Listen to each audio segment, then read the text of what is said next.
Lázaro, ven fuera. Y el que había muerto salió, con las manos y los pies envueltos en vendas y el rostro envuelto en un sudario. Entonces Jesús les dijo: quítenle las vendas y déjenlo ir.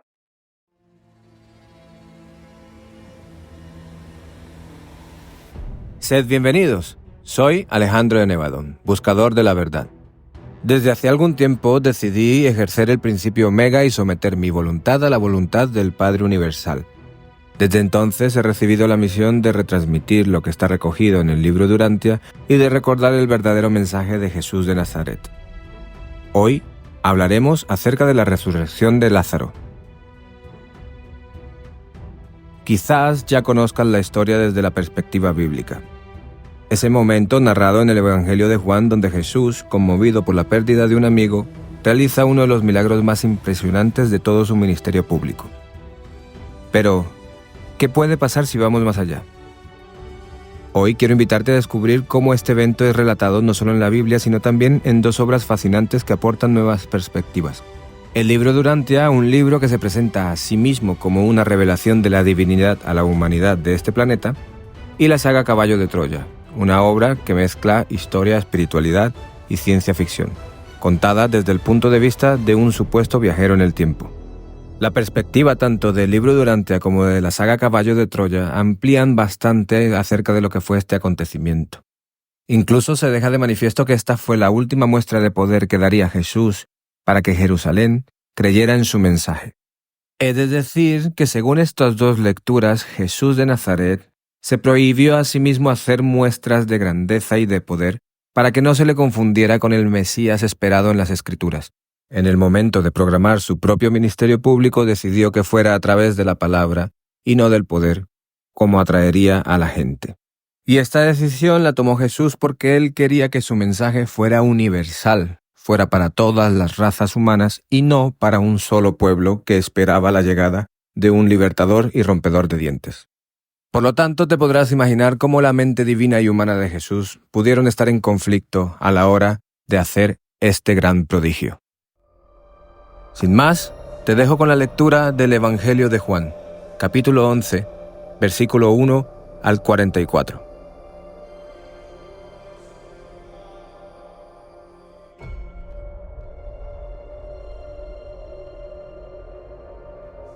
Había un hombre enfermo que se llamaba Lázaro y era de Betania, la aldea de María y de Marta, sus hermanas.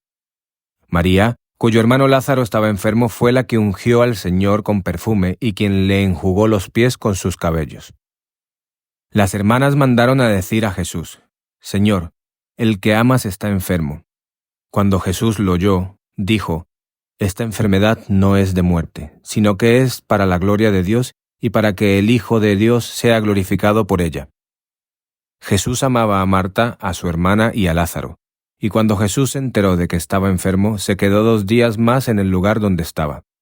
Luego les dijo a los discípulos: Vamos otra vez a Judea.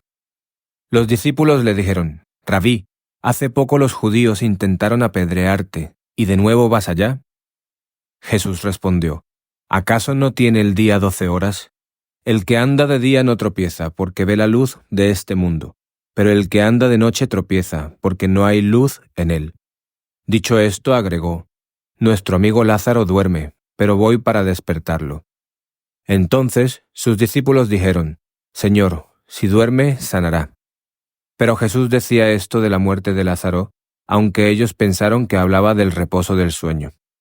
Entonces Jesús les dijo abiertamente: Lázaro ha muerto, y me alegro por ustedes de no haber estado allí para que crean. Vayamos a verlo.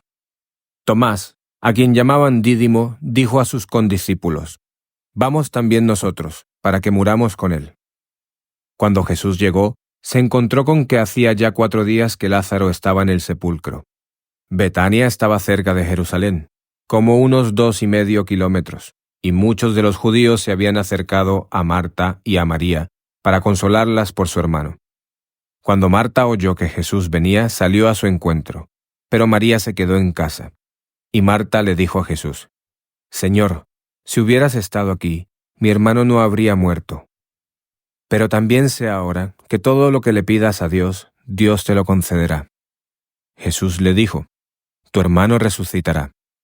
Marta le dijo, yo sé que resucitará en la resurrección, en el día final. Jesús le dijo, yo soy la resurrección y la vida. El que cree en mí, aunque esté muerto, vivirá. Y todo aquel que vive y cree en mí, no morirá eternamente. ¿Crees esto?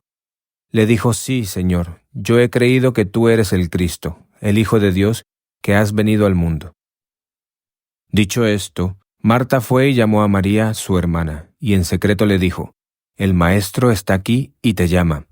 Al oír esto, ella se levantó deprisa y fue a su encuentro.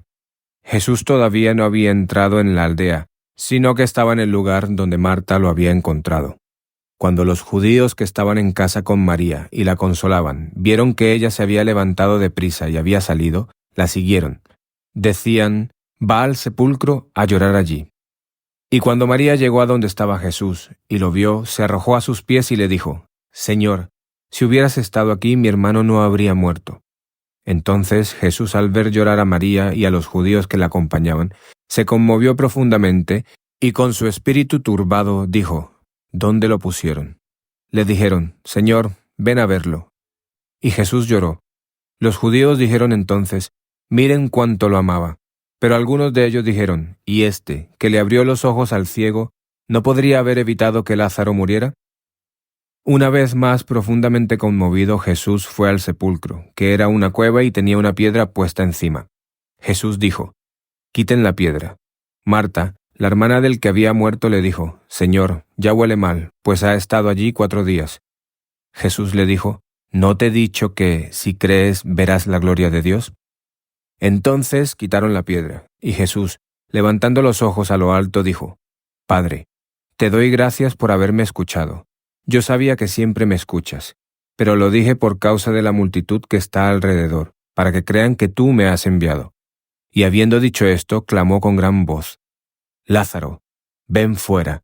Y el que había muerto salió, con las manos y los pies envueltos en vendas, y el rostro envuelto en un sudario. Entonces Jesús les dijo, quítenle las vendas y déjenlo ir.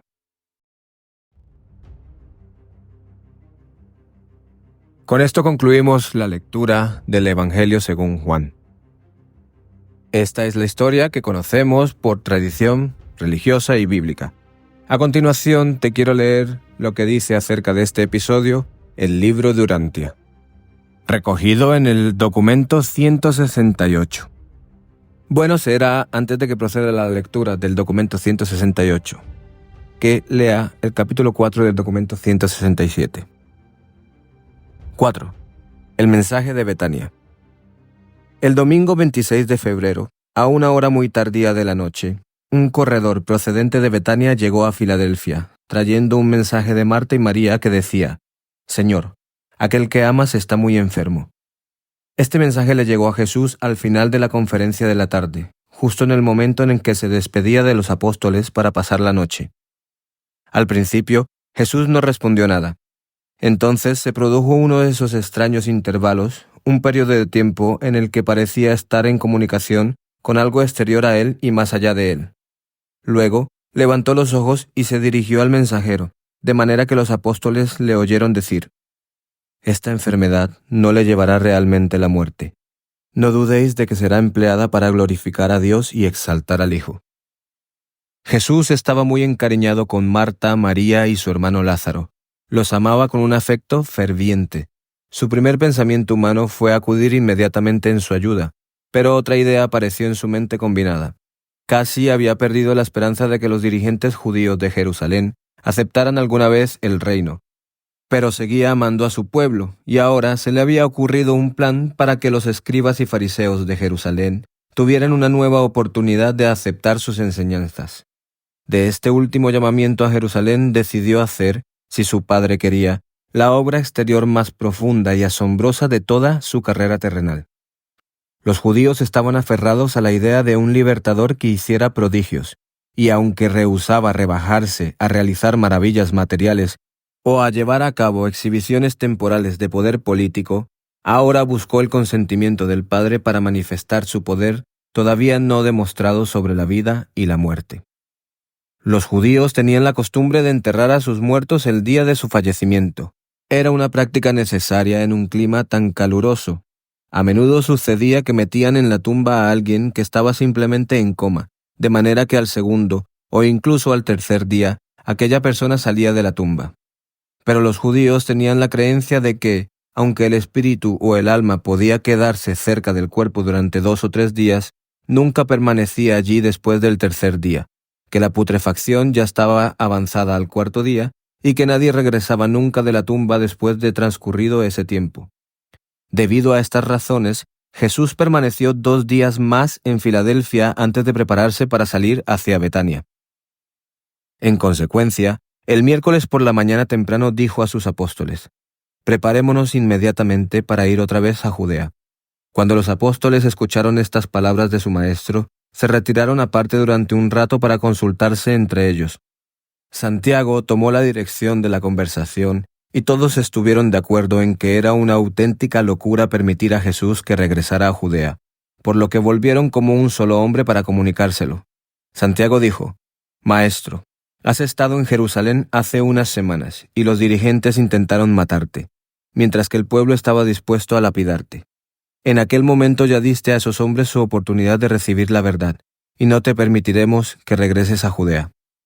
Jesús dijo entonces: «Pero, ¿no comprendéis que el día tiene 12 horas durante las cuales se pueden hacer las tareas sin peligro? Si un hombre camina de día, no tropieza puesto que tiene luz. Si camina de noche, está expuesto a tropezar ya que no tiene luz. Mientras dure mi día, no tengo miedo a entrar en Judea. Quisiera realizar otra obra poderosa para esos judíos. Quisiera darle otra oportunidad para creer y en los términos que ellos prefieran, con las condiciones de una gloria exterior y la manifestación visible del poder del Padre y del amor del Hijo. Además, ¿no os dais cuenta de que nuestro amigo Lázaro se ha dormido y que quiero ir a despertarlo de ese sueño?»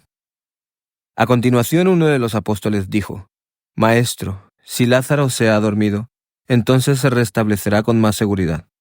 En aquel tiempo los judíos tenían la costumbre de hablar de la muerte como una forma de sueño, pero como los apóstoles no habían comprendido que Jesús quería decir que Lázaro había partido de este mundo, ahora les dijo con toda claridad: «Lázaro ha muerto, pero por vuestro bien, y aunque esto no salve a los demás, me alegro de no haber estado allí, a fin de que ahora podáis tener una nueva razón para creer en mí.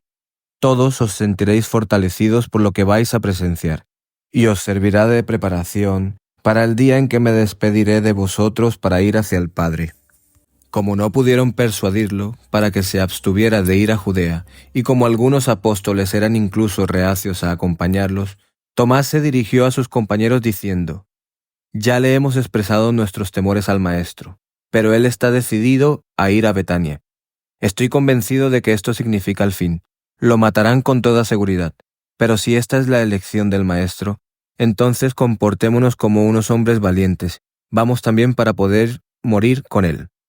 Siempre fue así. En las cuestiones que requerían un coraje deliberado y sostenido, Tomás fue siempre el sostén principal de los 12 apóstoles. Documento 168. La resurrección de Lázaro. Poco después del mediodía, Marta salió al encuentro de Jesús cuando éste atravesaba la cima de la colina cercana a Betania. Su hermano Lázaro había muerto hacía 4 días, y el domingo al anochecer había sido colocado en el sepulcro de la familia, situado en un extremo del jardín. Este mismo jueves, por la mañana, habían hecho rodar la piedra a la entrada de la tumba. Cuando Marta y María enviaron a Jesús el aviso de la enfermedad de Lázaro, confiaban en que el Maestro haría algo al respecto. Sabían que su hermano estaba irremediablemente enfermo, y aunque apenas se atrevían a esperar que Jesús dejara su trabajo de enseñanza y de predicación para venir a ayudarlos, tenían tanta confianza en su poder de curar las enfermedades que pensaron que le bastaría con pronunciar las palabras curativas y Lázaro recuperaría inmediatamente la salud. Cuando Lázaro murió pocas horas después de que el mensajero saliera de Betania hacia Filadelfia, dedujeron que el Maestro no se había enterado de la enfermedad de su hermano hasta que fue demasiado tarde, hasta que ya estaba muerto desde hacía varias horas. Sin embargo, se sintieron muy desconcertadas, al igual que todos sus amigos creyentes, por el mensaje que trajo el corredor cuando llegó a Betania el martes por la mañana. El mensajero insistió en que había oído decir a Jesús: Esta enfermedad no le llevará realmente a la muerte. Tampoco podían comprender por qué Jesús no le había enviado ningún mensaje, ni les había ofrecido su ayuda de alguna otra manera. Muchos amigos de las aldeas vecinas y otros de Jerusalén vinieron a consolar a las hermanas que estaban muy afligidas. Lázaro y sus hermanas eran los hijos de un judío ilustre y acaudalado, que había sido el vecino principal del pueblecito de Betania. A pesar de que los tres habían sido, desde hacía tiempo, unos discípulos apasionados de Jesús, eran sumamente respetados por todos los que los conocían. Habían heredado unos grandes viñedos y huertos de olivos en aquellas proximidades, y el hecho de que pudieran permitirse un sepulcro privado en sus propias tierras era una prueba más de su riqueza. Sus padres ya habían sido enterrados en este sepulcro. María había renunciado a la idea de la venida de Jesús y se había entregado a su aflicción, pero Marta se aferró a la esperanza de que Jesús vendría, y la conservó hasta el momento en que hicieron rodar la piedra de delante de la tumba, aquella misma mañana, y sellaron la entrada. E incluso entonces encargó a un joven vecino que vigilara la carretera de Jericó desde la cima de la colina del este de Betania. Este fue el muchacho que le llevó a Marta la noticia de que Jesús y sus amigos se acercaban. Cuando Marta se encontró con Jesús, cayó a sus pies, exclamando: «Maestro, si hubieras estado aquí, mi hermano no habría muerto». Muchos temores atravesaban la mente de Marta, pero no expresó ninguna duda ni se atrevió a criticar o a poner en tela de juicio la conducta del Maestro en relación con la muerte de Lázaro. Cuando hubo terminado de hablar, Jesús se inclinó para levantarla y le dijo: «Ten fe únicamente, Marta, y tu hermano resucitará». Entonces Marta contestó: «Sé que resucitará en la resurrección del último día, e incluso ahora creo que nuestro Padre te concederá todo lo que le pidas a Dios». Entonces Jesús miró a Marta fijamente a los ojos y le dijo: «Yo soy la resurrección y la vida. El que cree en mí, aunque muera, vivirá. En verdad, cualquiera que vive y cree en mí no morirá nunca realmente. Marta, ¿crees esto?». Y Marta respondió al Maestro: «Sí, creo desde hace tiempo que tú eres el libertador, el Hijo del Dios vivo, aquel que debía venir a este mundo». Cuando Jesús preguntó por María, Marta se dirigió inmediatamente a la casa y le dijo a su hermana en voz baja: «El Maestro está aquí y ha preguntado por ti». Cuando María escuchó esto, se levantó enseguida y salió apresuradamente para ir a recibir a Jesús, que permanecía en el mismo lugar donde Marta lo había encontrado primero, a cierta distancia de la casa. Cuando los amigos que estaban con María, tratando de consolarla, vieron que se levantaba tan rápidamente y salía, la siguieron suponiendo que iba a la tumba para llorar. Muchos de los presentes eran enemigos encarnizados de Jesús. Por eso Marta había salido para encontrarse con él a solas, y por eso también había entrado para informar en secreto a María de que el Maestro había preguntado por ella. Aunque Marta anhelaba ver a Jesús, deseaba evitar que su llegada repentina en medio de un grupo numeroso de dirigentes de Jerusalén pudiera ocasionar alguna posible situación desagradable. Marta había tenido la intención de permanecer en la casa con sus amigos mientras María iba a saludar a Jesús, pero no lo consiguió, porque todos siguieron a María y se encontraron así de manera inesperada en presencia del Maestro. Marta llevó a María ante Jesús, y cuando ésta lo vio, cayó a sus pies exclamando: «Si tan solo hubieras estado aquí, mi hermano no habría muerto». Cuando Jesús vio hasta qué punto estaban todos afligidos por la muerte de Lázaro, su alma se llenó de compasión. Cuando los acompañantes vieron que María había ido a saludar a Jesús, se apartaron a corta distancia, mientras Marta y María hablaban con el Maestro. Recibieron palabras adicionales de consuelo y una exhortación a que conservaran una fe firme en el Padre y se conformaran por completo a la voluntad divina. La mente humana de Jesús se conmovió poderosamente debido al conflicto entre su amor por Lázaro y las desoladas hermanas, y su desprecio y desdén por las muestras exteriores de afecto que manifestaban algunos de estos judíos incrédulos y con intenciones asesinas. A Jesús le causaba indignación que algunos de estos supuestos amigos mostraran una aflicción forzada y externa por Lázaro, cuando esa falsa pena estaba acompañada en sus corazones por una enemistad tan implacable contra él. Sin embargo, algunos de estos judíos eran sinceros en su luto, pues eran verdaderos amigos de la familia. 1. En la tumba de Lázaro. Después de que Jesús hubiera pasado unos momentos consolando a Marta y a María apartados de los acompañantes, les preguntó: «¿Dónde lo habéis puesto?». Entonces Marta dijo: «Ven a ver». Mientras el maestro seguía en silencio a las dos hermanas afligidas, lloró. Cuando los judíos amistosos que los seguían vieron sus lágrimas, uno de ellos dijo: «Mirad cómo lo amaba, el que abrió los ojos del ciego. ¿No podría haber impedido la muerte de este hombre?». Para entonces ya se encontraban delante del sepulcro familiar, que era una pequeña cueva natural o declive en el saliente de una roca de unos 10 metros de altura, situada en el extremo más alejado del jardín. Es difícil explicar a la mente humana por qué exactamente lloró Jesús.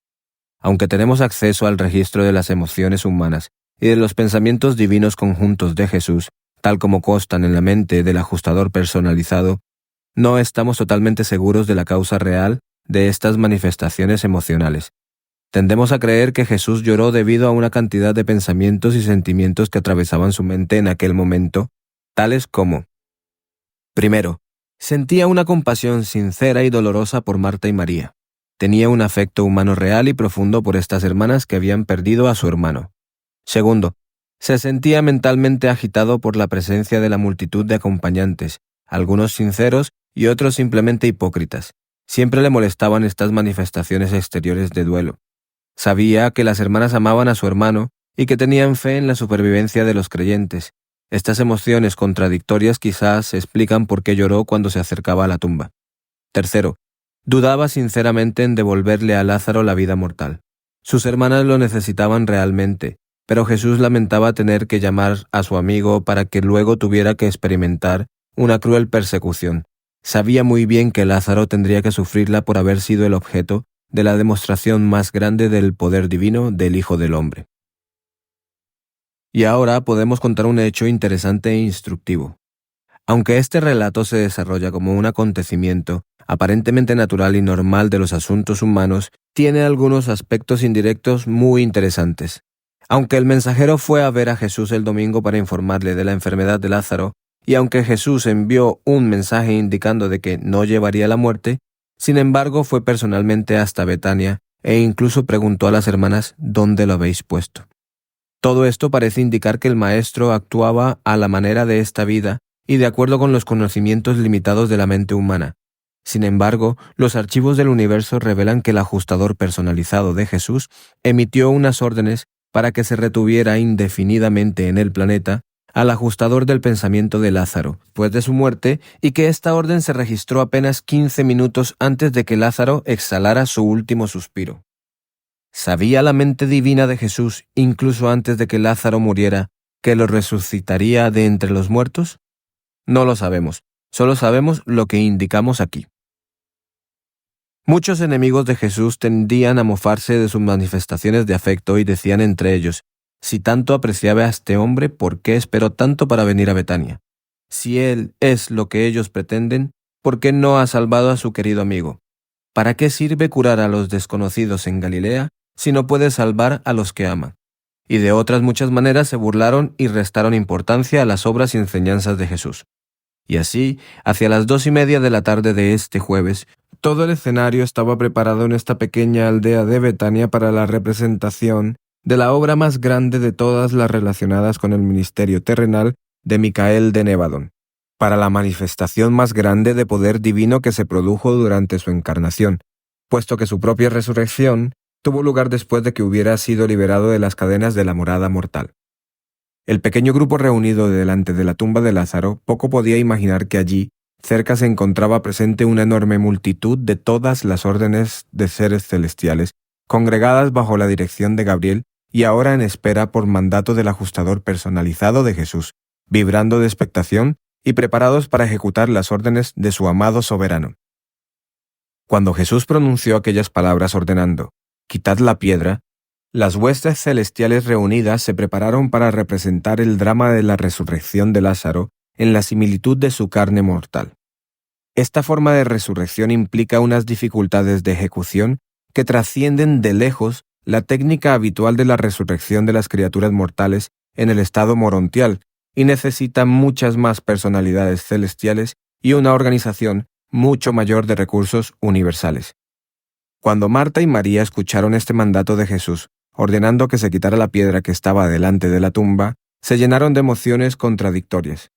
María esperaba que Lázaro fuera resucitado de entre los muertos, Pero Marta, aunque compartía hasta cierto punto la fe de su hermana, estaba más preocupada por el temor de que la apariencia de Lázaro no fuera presentable para Jesús, los apóstoles y sus amigos.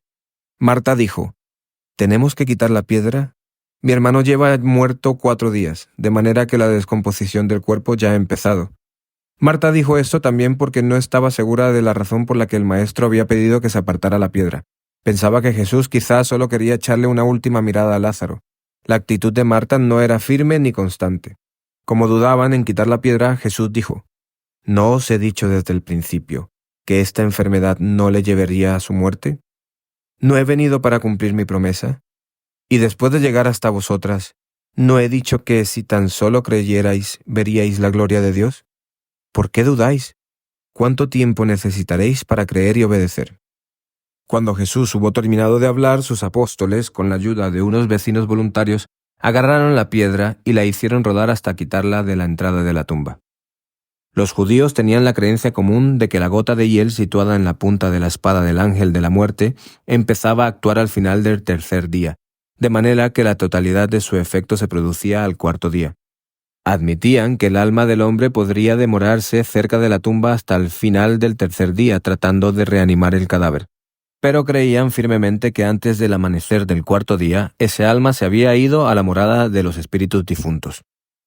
Estas creencias y opiniones acerca de los muertos y de la partida de los espíritus de los muertos sirvieron para asegurar en la mente de todos los que ahora estaban presentes en la tumba de Lázaro y de todos los que pudieran enterarse posteriormente de lo que estaba a punto de suceder, que este era un caso real y verdadero de resurrección de entre los muertos, debido a un acto personal de aquel que había declarado ser la resurrección y la vida.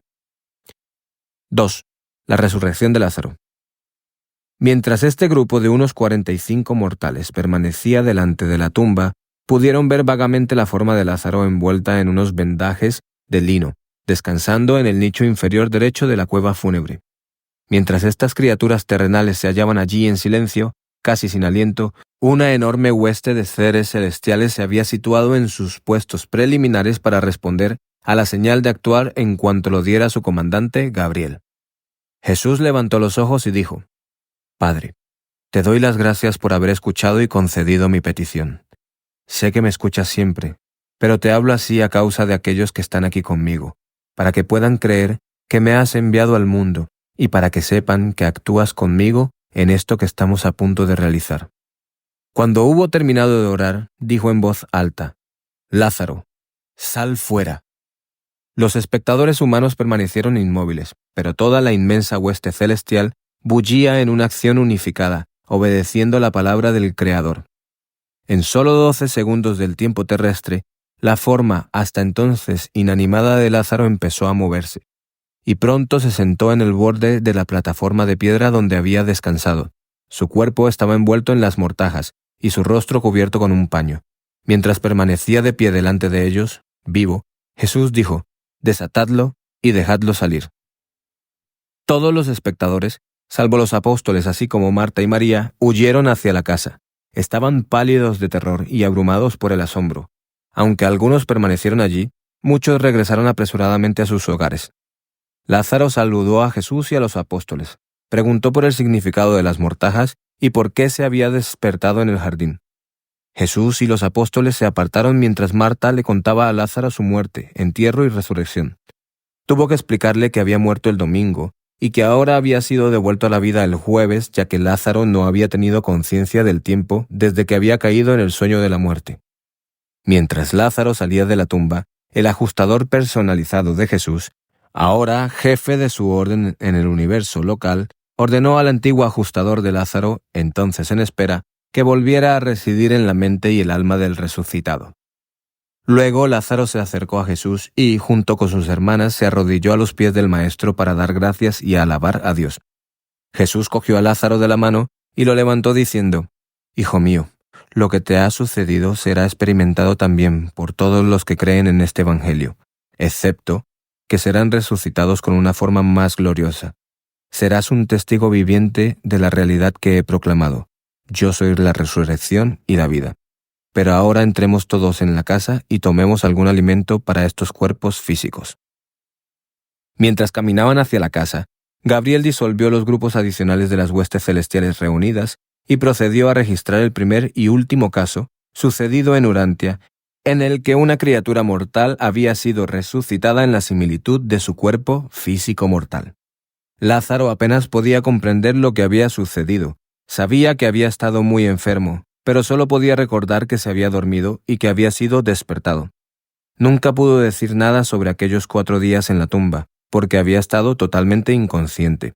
El tiempo no existe para aquellos que duermen el sueño de la muerte.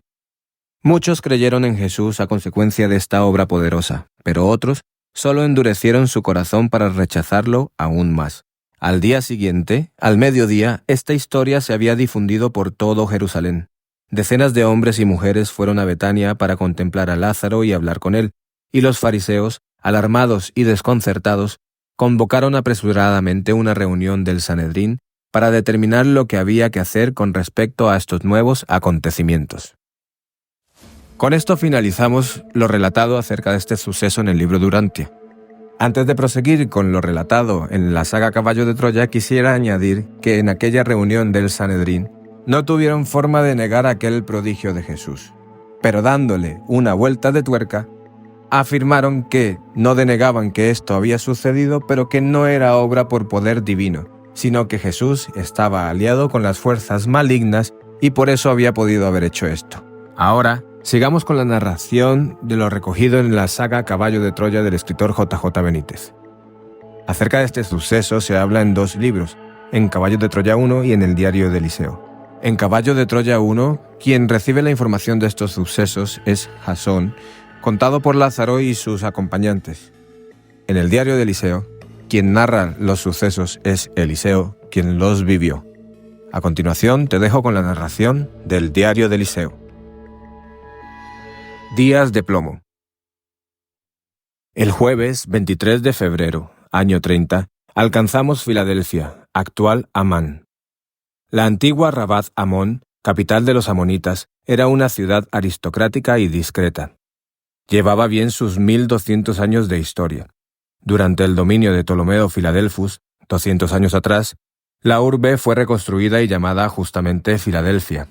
Finalmente, en el año 30 a.C., Herodes el Grande la hizo suya. Después, bajo el amparo de Roma, se convertiría en una de las ciudades de la Decápolis. Era fundamentalmente beduina. Allí gobernaban el desierto y el dinero, por este orden.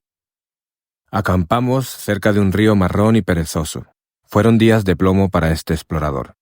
Seguí ayudando a Felipe en la cocina, pero me mantuve al margen de las actividades desplegadas por el Galileo. No deseaba verle, y menos aún escucharle. Sé que habló en la sinagoga, la única que no le cerró sus puertas, y supe también, por Felipe y el resto, que continuaron las desavenencias con Abner y los suyos. El pequeño gran hombre había decidido instalar su cuartel general en Filadelfia, y allí reunió a un considerable número de creyentes en Jesús de Nazaret. Pero los discípulos de uno y otro bando, como dije, se hallaban enzarzados en polémicas absurdas. Debían bautizar, debían utilizar tal o cual aceite con los enfermos, debían arrodillarse con la pierna derecha o con la izquierda. Jesús no quiso entrar en estos asuntos menores. La cuestión es que, con el paso del tiempo, los creyentes de Filadelfia se fueron distanciando de los seguidores que residían en Jerusalén. Por una vía que no estoy autorizado a desvelar, Caballo de Troya supo que la enemistad llegó al extremo de romper relaciones con la naciente iglesia que encabezaba Santiago, el hermano carnal del Maestro. Abner se negó a aceptar los principios impuestos por Pedro y al referido Santiago tras la muerte de Jesús. Pedro olvidó el mensaje del rabí y se dedicó a predicar una religión basada en la figura y en la resurrección del Galileo. Después llegó Pablito de Tarso, el misógino, y las relaciones entre Abner y Jerusalén se rompieron para siempre. Abner consideró a Pablo como el astuto corruptor de las enseñanzas del Maestro, y añado, se quedó corto. Fue esta la razón por la que Abner no figura en los textos evangélicos. Y me hablaron también de la curación de un hombre con las piernas terriblemente hinchadas. Ocurrió el sábado 25 de febrero, cuando Jesús acudió a un desayuno en la casa de un influyente fariseo. Según Santa Claus, podía tratarse de un caso de edema, retención de líquidos en los tejidos. Según el ordenador central, la hidropesía no constituye una enfermedad, sino un síntoma común a enfermedades muy variadas que terminan en insuficiencias renales, cardíacas o hepáticas, entre otras. Generalmente las acumulaciones de líquido se registran en las manos, tobillos, abdomen y piernas. Pedro contó que el enfermo se sentó cerca del rabí y éste de pronto empezó a conversar con él. Después la sala se llenó de una luz azul y las piernas del hombre quedaron sanas. Sinceramente no me interesó. Y los íntimos hablaron también de la asombrosa curación de una mujer jorobada. Sucedió en la sinagoga, después de una predicación del rabí. No creí una palabra. Los discípulos siempre exageraban, sobre todo Pedrito. Y el domingo 26 de febrero, año 30, cuando nos encontrábamos en la aldea de Betábara, algo más al sur, vimos aproximarse a un jinete. Faltaba poco para el ocaso. Yo me hallaba en la cocina con Felipe y los gemelos de Alfeo. Pelaba y cortaba fruta. El tipo descendió de la caballería y preguntó por el maestro. Jesús se hallaba en su tienda. Fue Andrés quien le atendió. Aquella cara me resultó familiar. ¿Dónde había visto al jinete? El caballero habló brevemente con el jefe de los íntimos y le mostró un rollo. Parecía un papiro. Andrés quiso tomarlo, pero el hombre se negó. Debía entregárselo al Galileo, en persona. Y Andrés no tuvo más remedio que dirigirse a la tienda del rabí y reclamar la presencia del Hijo del Hombre. Jesús, al ver el jinete, lo abrazó. ¿De qué lo conocía? Y el hombre le hizo entrega del rollo. Todo el campamento estaba pendiente de aquel papiro. El Galileo desenrolló el documento y leyó en silencio. Después, bajó la mirada y noté cómo se le humedecían los ojos. ¡Pardiez! ¿Qué demonios estaba pasando? Y así permaneció unos segundos, con la cabeza hundida en el pecho y los brazos desmayados. Nadie abrió la boca, pero todos supimos que se trataba de algo grave. Y el Galileo, finalmente, pasó el papiro al jefe de los discípulos. Andrés procedió a su lectura y palideció. Después, por indicación del Hijo del Hombre, el jefe leyó en voz alta. «Señor», decía el mensaje, «aquel que amas está muy enfermo. Ven». Firmado, Marta y María.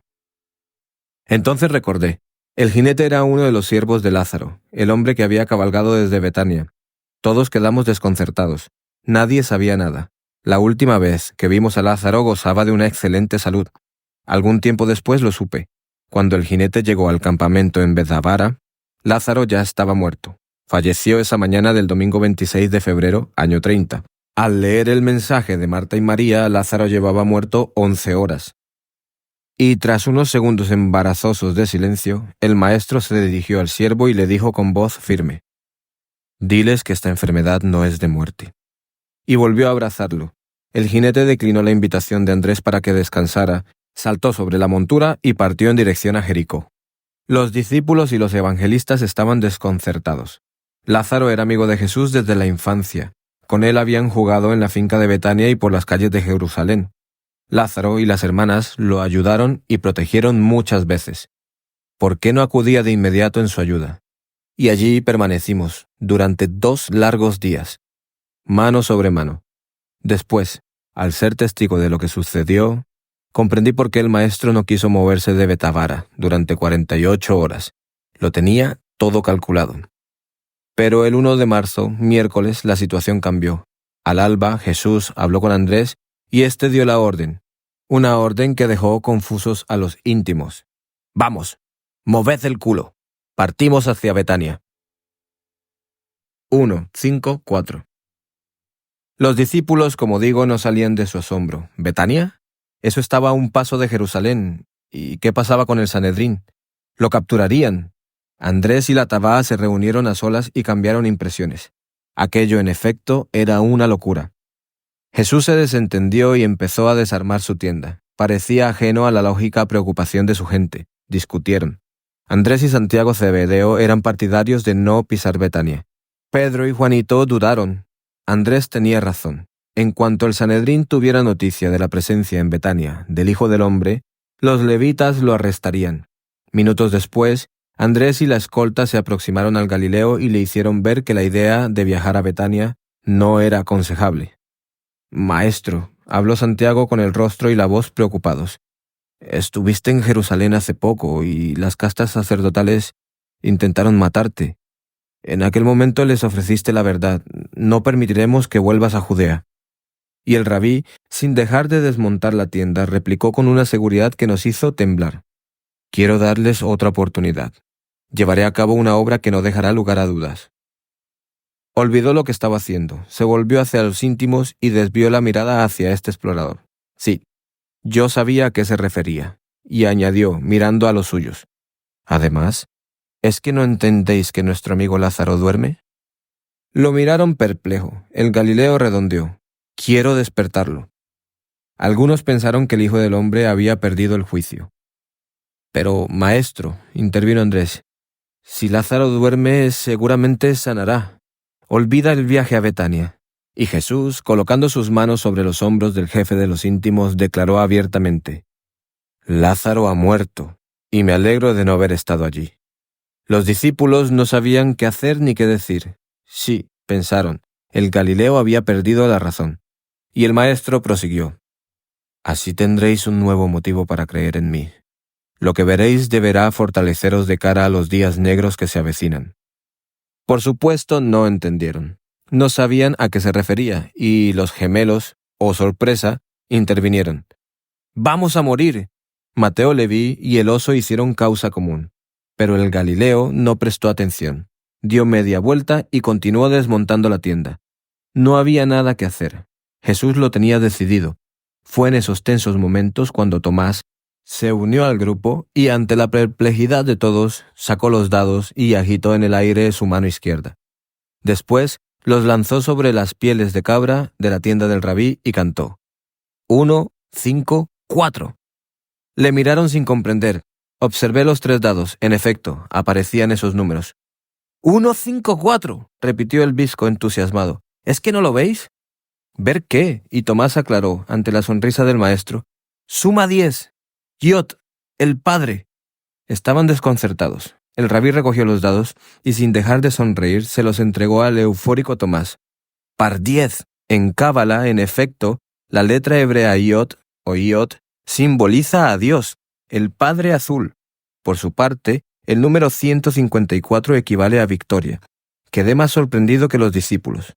Y lo tomé por lo que era, una señal de los cielos. Tomás, entonces, agitando de nuevo los dados en la mano izquierda, animó a sus compañeros. ¡Vamos! ¡Muramos con él! Un día histórico. El 2 de marzo del año 30, jueves, fue sin duda una de las jornadas más gloriosas de la historia terrenal del maestro. Y digo más, uno de los días más importantes del planeta. El orto solar se presentó puntual, a las 6 horas 4 minutos y 19 segundos de un supuesto tiempo universal. Cielo azul y un incómodo viento del oeste, con rachas fuertes y molestas. Al maestro no pareció importarle, y tiró con fuerza del grupo. Tenía prisa, me extrañó, no era una actitud habitual en él. Y hacia la sexta, mediodía, cuando habíamos cubierto casi los 20 kilómetros que separaban Jericó de la aldea de Betania, observamos un reducido grupo de hombres al filo de la senda, bajo un corro de robles tan ancianos como silenciosos. Cuando nos hallábamos a 100 metros se movilizaron, hablaron entre ellos, nos observaron, dieron media vuelta y emprendieron una rápida carrera en dirección a la referida aldea de Betania. Eran siervos de Lázaro. Los había visto en otras oportunidades. Imaginé que reconocieron al maestro y corrieron para dar aviso en la hacienda, pero me pareció raro. ¿Por qué salieron a la carrera? ¿Por qué no esperaron a la llegada de Jesús? El Galileo continuó, rápido, con sus largas zancadas.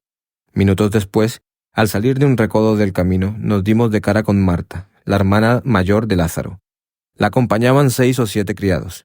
Eran los que habíamos visto bajo los árboles. La mujer vestía de blanco riguroso, de los pies a la cabeza, tal y como exigía el luto. Los cabellos negros aparecían recogidos y los ojos, siempre observadores, se presentaron opacos, escoltados por oscuras y aparatosas ojeras. El maestro levantó la mano izquierda y la caravana se detuvo.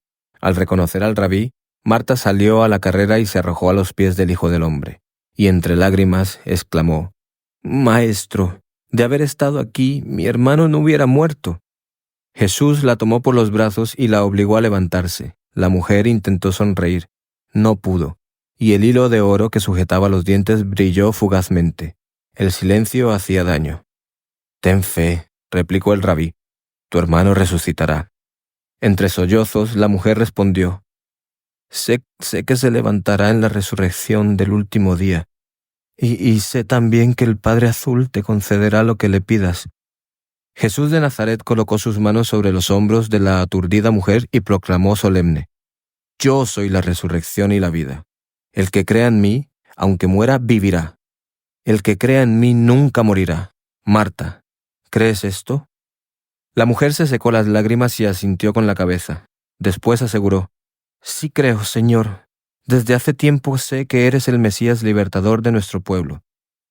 Marta se percató del error y rectificó, «Sé que eres el Hijo de Dios vivo, el que tiene que venir a este mundo». El maestro sonrió levemente y preguntó por María, la otra hermana de Lázaro. Marta explicó que se hallaba en la casa desolada.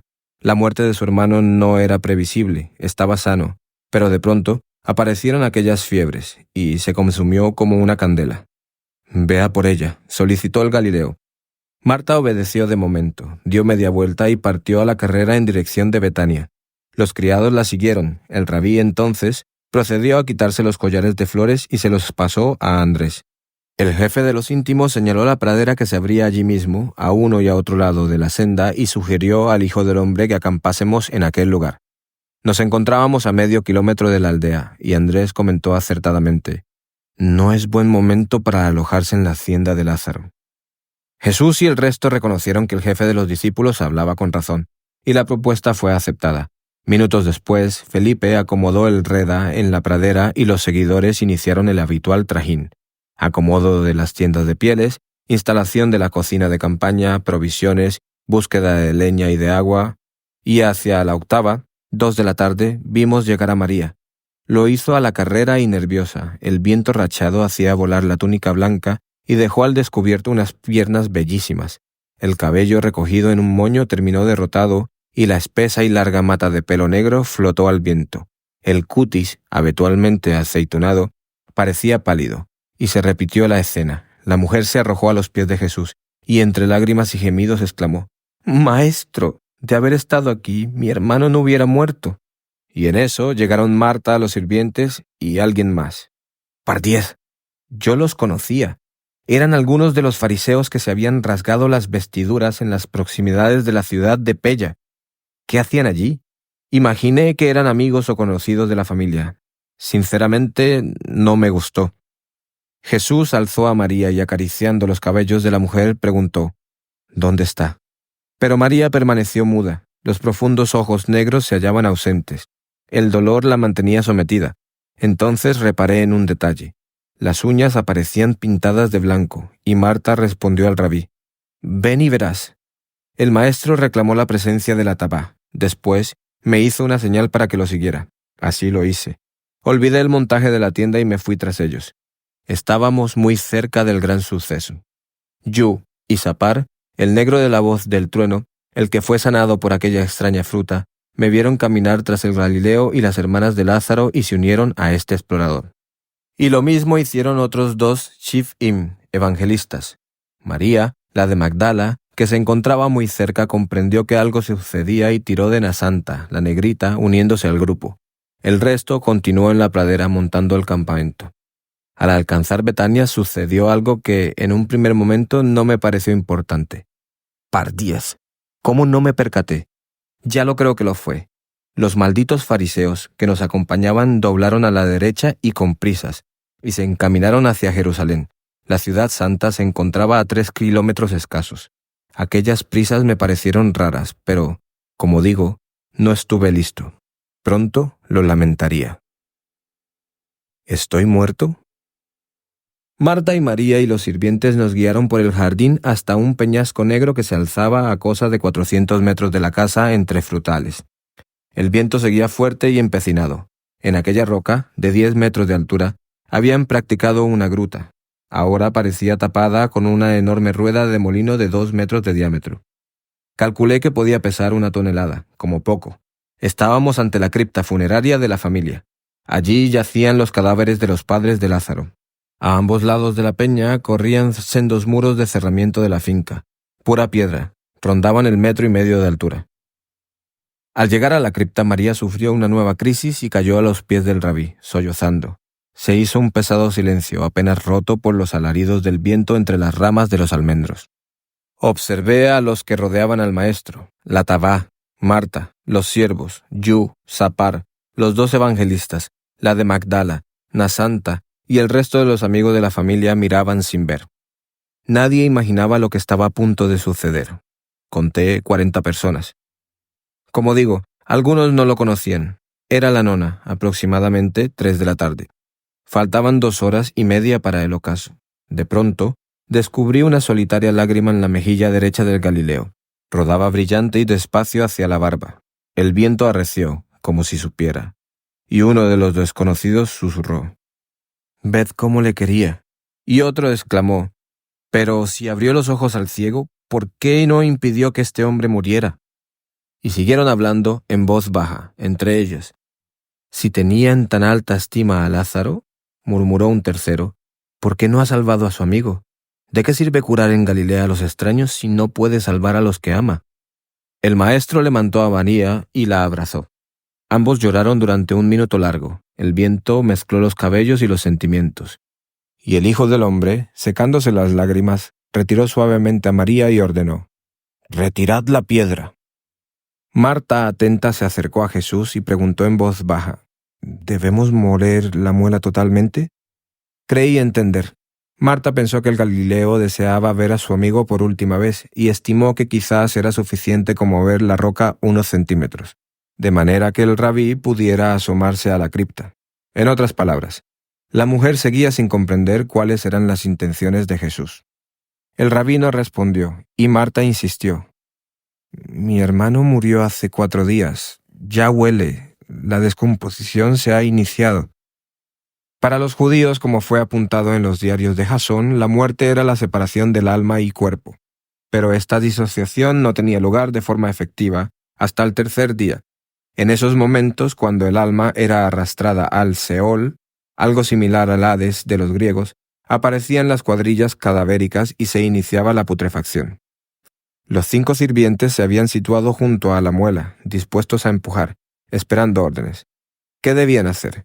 Y el maestro, aproximándose a la roca circular, exclamó: «¿No os dije, desde el principio, que esta enfermedad no era mortal? ¿No estoy aquí para cumplir mi promesa? ¿No he dicho que si creéis, veréis la gloria del Padre Azul? ¿Por qué dudáis? ¿Cuánto tiempo necesitaréis para creer y obedecer?». Marta miró al Galileo, y sin más, ordenó a los criados que retiraran la piedra. Los sirvientes empujaron, y la muela fue rodando y gimiendo sobre el canal de deslizamiento. El viento se asomó a la caverna y ululó. 2 o 3 minutos después, la cripta quedó al descubierto. Era una cueva conquistada a la roca a base de machetazos. Allí reinaba la oscuridad. El maestro, entonces, levantó los ojos hacia el azul del cielo y proclamó con gran voz: «Padre, agradezco que hayas oído mi ruego.